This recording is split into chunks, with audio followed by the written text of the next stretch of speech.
जी बोलो वाहिगुरु जी का खालसा वाहिगुरु जी की फतेह। ਇਹ ਜੋ ਸਮਾਂ ਸਾਨੂੰ ਮਿਲਿਆ ਹੈ ਬਹੁਤ ਕੀਮਤੀ ਸਮਾਂ। ਇੱਥੇ ਆਉਣ ਨੂੰ ਸਾਨੂੰ ਕਰੋੜਾਂ ਵਰਸ਼ ਲੱਗੇ ਹਨ। ਕਈ ਜਨਮ ਭਏ ਕੀਟ ਪਤੰਗਾ, ਕਈ ਜਨਮ ਗਜ ਮੀਨ ਕੁਰੰਗਾ, ਕਈ ਜਨਮ ਪੰਖੀ ਸਰਪ ਹੋਇਓ, ਕਈ ਜਨਮ ਹੈਵਰ ਬਿਰਖ ਜੋਇਓ। ਇੰਨੇ ਸਮੇਂ ਤੋਂ ਬਾਅਦ ਸਾਨੂੰ ਇਹ ਚਿਰੰਕਾਲ ਮਾਨਸ जन्म निर्मोल पाए, सफल जन्म गुर चरण शरण के। इतना लंबा पैंडा तय कर कर हमें ये मनुखा देही मिली है। अप्रोक्सीमेटली 76 खरब साल लगते हैं 84 जो कोटि जोनियां हैं उनको भोगने में। हमें मनुखा देही मिली है तो हमारा जो परमार्थ है, हमारा जो मनोरथ है ये मनुखा देही में आने का, वो है प्राणी तू आयो लाहा लैन, ਲੱਗਾ ਕਿਤ ਕੋ ਪਕੜੇ ਸਭ ਮੁਕਦੀ ਚੱਲੀ ਰਹਿਣ। परमेश्वर ਨੂੰ मिलन ਦਾ ये हमारा मनोरथ है। अगर हम ये अपना मनोरथ नहीं पूरा करते तो हम दोबारा फिर उसी गेड़ में उसी चक्कर में फंस जाएं। कभी हम पत्थर पे कई जन्म सैल गिर खरिया, कई जन्म ਅਸੀਂ पत्थर बन के फिरते रहे, कई जन्म ਜੀਵਾਂ ਦੀ ਜੋਨੀਆਂ ਵਿੱਚ ਫਿਰਦੇ ਰਹੇ। ਮਿਲਿਆ ਕਿਵੇਂ ਜਾਏਗਾ? ਜਦੋਂ ਮਨ ਸਾਡਾ ਪਰਮੇਸ਼ਰ ਦੇ ਚਰਨਾਂ ਵਿੱਚ ਲੱਗ ਗਿਆ, ਸਾਡੇ ਅੰਦਰੋਂ ਈਰਖਾ ਨਿੰਦਿਆ द्वेष रूपी जो मल लगी हुई है मन को, वो जब धुल जाएगी तो हमें परमेश्वर प्रकट हो जाएगा। जितने समय द्वैत की जो द्वेष की मल लगी हुई है मन को, वो नहीं धुलती तब तक हमें आनंद की प्राप्ति नहीं हो सकती। वो कैसे होगी? वेदांत में बोला जाता है कि भी महावाक्य हैं 3, अहं ब्रह्मास्मि तत्तमसि। वो बोलते हैं कि भी महावाक्य जो भी कोई सुनता है या बोल के गुरुदेव बताता है वो ब्रह्म ज्ञान को उपलब्ध हो जाता है। लेकिन उसकी शर्तें बताई गई हैं कि भी पहले द्वेष खत्म हो जाए। वो होती कैसे? निष्काम कर्म से। निष्काम कर्म के बिना द्वेष हट ही नहीं सकती। अब द्वेष हटेगी कैसे? सेवा करने से। हमारे में जो महाराज ने कॉन्सेप्ट बताया है सेवा का, वो द्वेष को दूर करने में सहायक है, मन की मल को दूर करने में सहायक है।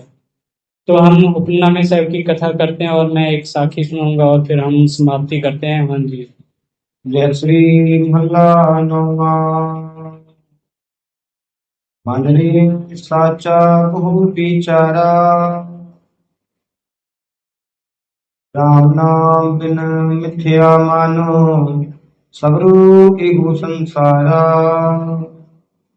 शहीदों के सिरताज,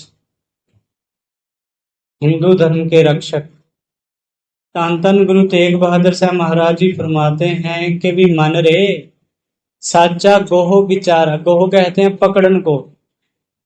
एक विचार पकड़ लो मन। कौन सा विचार? राम नाम बिन मिथ्या मानो। राम नाम के बिना सब मिथ्या मानो। मानो का मतलब ये नहीं कि भी मान लो। महाराज बोलते हैं ये मिथ्या है। मानन का मतलब ये नहीं कि भी झूठा मना रहे हैं, सच में मिथ्या है। मिथ्या का मतलब जो झूठ है नहीं, देख रहा है, भ्रम है। बच्चे पढ़ते हैं जो उनको पता होगा क्वांटम फिजिक्स बारे में। क्वांटम फिजिक्स का जो मतलब है कि भी जब आप जिस चीज को देखते हैं वो तभी रिएक्ट करती है, जब नहीं देखते तो वो नहीं है। ये साइंस ने भी प्रूव कर दिया। महाराज कहते हैं कि भी राम नाम बिन मिथ्या मानो, सगरो ये संसारा, ये जो संसार है इसको मिथ्या मानो। रहाओ ठहरा देकर महाराज जी फरमाते हैं, जाको चूकी खोज तुम्हारे, पायो नाही ते पारा। जोगियों ने उसको बहुत ढूंढा परमेश्वर को, जो इसका करता है, लेकिन महाराज कहते हैं वो भी नारद से चतुरानन से रुमनारिक से सब हूँ मिल गायो, वेद कतेव न भेव थक्यो, सब हार परे हरि हाथ नायो। महाराज कहते हैं नारद वर्गे, सूरज के पुत्र वर्गे, वेद सभी ने जोर लगा लिया लेकिन हरि हाथ नहीं आया किसी के। महाराज कहते हैं जाको जोगी खोजत हारे, हार गए हैं खोजत खोजत, पायो नहीं तह पारा, उसका लेकिन पार नहीं किसी से पाया गया। सनक सनंद महेश समाना, सहस फनी सेख मर्म ना जाना, नवतन नाम जपै दिन राति, एक गुण नाही प्रभु कह संगा।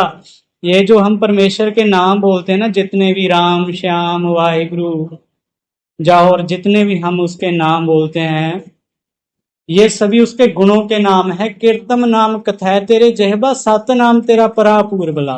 कीर्तम बोलते हैं कीर्ति के, गुण के, गुणों के नाम है उसके। जो भी जिह्वा से नाम बोला जा सकता है वो उसके गुणों का नाम है। और परमेश्वर के 3 गुण हैं, गुणों के बाहर है, लेकिन जो उसका सरगुण स्वरूप है वो 3 गुणों के सहत है, रजोगुण तमोगुण और सतोगुण। सभी तीनों गुणों के नाम है। एक जो सहस्रफनी नाग है जिसके 1000 मुख है और 2000 जिह्वा है जिसकी, वो हर रोज नया नाम बोलता है। जो दिने नाम बोल लेता है परमेश्वर का, रात को नहीं जपता, हर रोज नया नाम बोल रहा है। कब से? वो सतयुग से है। और महाराज बोलते हैं अभी तक परमेश्वर के एक गुण का उससे वर्णन नहीं हुआ, इतना परमेश्वर अपार है। सो स्वामी तुम निकट पहचानो, रूप रेखते न्यारा। महाराज आगे फरमाते हैं कि भी वो जो परमेश्वर है उसको तुम निकट कर जानो, वो तुम्हारे निकट है, इतना निकट है जैसे मोहम्मद साहिब बोलते हैं कुरान शरीफ में कि भी वो तुम्हारी श्वास रग के भी नेड़े है। जो हमारी श्वास नाली है उससे भी ज्यादा नेड़े है वो तुम्हारे। अब जैसे हम बोलते हैं कि भी ये हमें संसार दिख रहा है, इसीलिए दिख रहा है क्योंकि हमारी आंखों की जो फ्रिक्वेंसी है इसमें सेट बैठ रही है। हम बुक पढ़ें, वो दूर कर कर एक नियत जो फ्रिक्वेंसी है, एक नियत वक्फा देकर जब हम उसको पढ़ेंगे तो हम पढ़ पाएंगे। लेकिन अगर हम उसको हमारे फेस में लगाकर पढ़ेंगे तो हम नहीं पढ़ सकेंगे। तो जो आंखों के भीतर बैठा है वो हमें कैसे दिखे? जब हमें बाहरी चीज बहुत जो आंखों के नेड़े हो जाती है नहीं दिखती, जो आंखों के बीच में है वो कैसे दिखता है, वो कैसे हम उसको देखें? तो इससे समझ लगती है कि भी वो आंखों से नहीं देखा जाता, वो दृष्टि से देखा जाता है। आंखें तो इंस्ट्रूमेंट हैं, आंखें तो एक यंत्र हैं। महाराज बोलते हैं सो स्वामी तुम निकट पछानो, वो तुम्हारे निकट है, इतना निकट है कि भी तुम्हारे घट घट में बसा हुआ है। और जो रूप रेखते न्यारा, जिसका कोई ना रंग है ना रूप है, वो न्यारा है रूप रेखते। पावन नाम जगत में हर को, कबू नाही संबारा। इस जगत में सिर्फ उसका जो नाम है वो सहाई है। कलयुग में सिर्फ नाम सहाई है। कलयुग नानक नाम सुखाला। कलयुग से अगर पार होना है आपने तो नाम तो जपना पड़ेगा। तो महाराज बोलते हैं पावन नाम जगत में हर को, एक जो परमेश्वर का नाम है वही जगत में पावन है।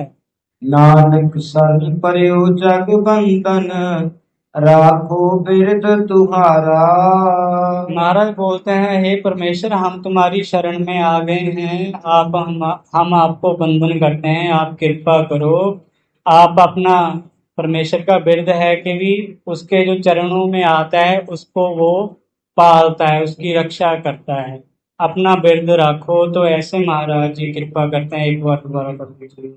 नानक शरण पर्यो जग बंधन, राखो बिरद तुम्हारा। ऐसे महाराज जी फरमाते हैं। तो प्यारे हो, आपका बहुत बहुत शुक्रिया जो आप आते हैं। अब एक साखी सिर्फ 2 मिनट की। बाबा दीप सिंह को सभी जानते हैं। बाबा दीप सिंह जी महाराज बहुत छोटी आरजा में गुरु गोविंद सिंह साहब महाराज की शरण में गए। जब वो उनकी शरण में गए, एक बार की बात है कि भी बाबा जी बर्तनों की सेवा कर रहे थे। जो सर्वलोक के बाटे होते हैं वो उनको मांज रहे थे, साफ कर रहे थे। लेकिन उनका जो सेवा करने का संदर्भ था वो ऐसे करते थे कि भी एक बाटे को ही मांझी जाते थे, रगड़ी जाते थे। उनकी किसी ने शिकायत कर दी गुरु गोविंद सिंह साहब महाराज जी के पास। उन्होंने कहा कि ये जो दीपा बोलते थे, ये जो बाबा दीप सिंह है ना, ये काम से भागता है महाराज, एक बाटे को ही आधा आधा घंटा लगा देता है, साफ करता है, आधा आधा घंटा लगा देता है, इससे वही साफ नहीं होता। जानकर महाराज ये कम काम करने के लिए ऐसा करता है। महाराज कहते हैं कोई बात नहीं, मैं देखूंगा।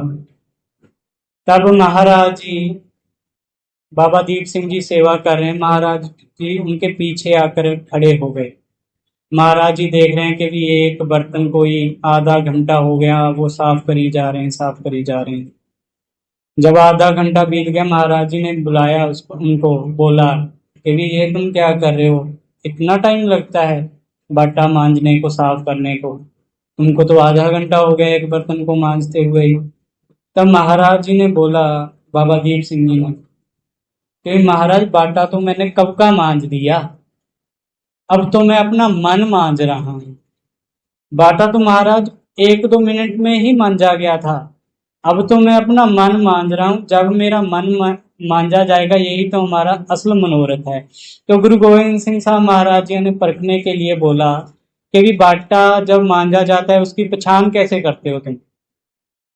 बाबा दीप सिंह जी बोलते हैं कि भी वो जो बाटा होता है उसमें जब मेरा फेस दिखने लग जाता है, मेरा जब अक्ष दिखने लग जाता है, तब मुझे पता लग जाता है कि भी बाटा साफ हो गया, बर्तन साफ हो गया। तो महाराज जी ने बोला कि भी मन का कैसे पता लगेगा कि भी मन साफ हो गया।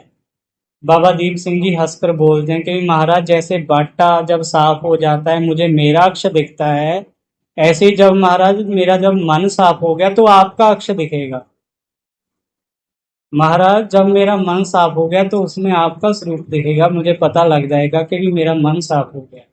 सो प्यारे हो, आप जी यहाँ पर आते हो तो सेवा का समय मत खराब करा करो, जितना भी हो सके सेवा करने की कोशिश करा करो।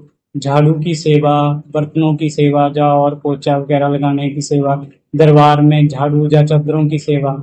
सेवा करने से ही द्वेष दूर होगी, और द्वेष दूर होने से ही मन साफ होगा, मन साफ होने के साथ ही वाणी टेकेगी। अब जब वाणी टेकेगी तभी आनंद की प्राप्ति होगी। सो इतनी बेनतियां प्रवान करनी है। आप सभी का बहुत बहुत आभार, शुक्राना। महाराज जी कृपा करें सभी को अपने चरणों में जोड़कर रखें। वाहिगुरु जी का खालसा, वाहिगुरु जी की फतेह।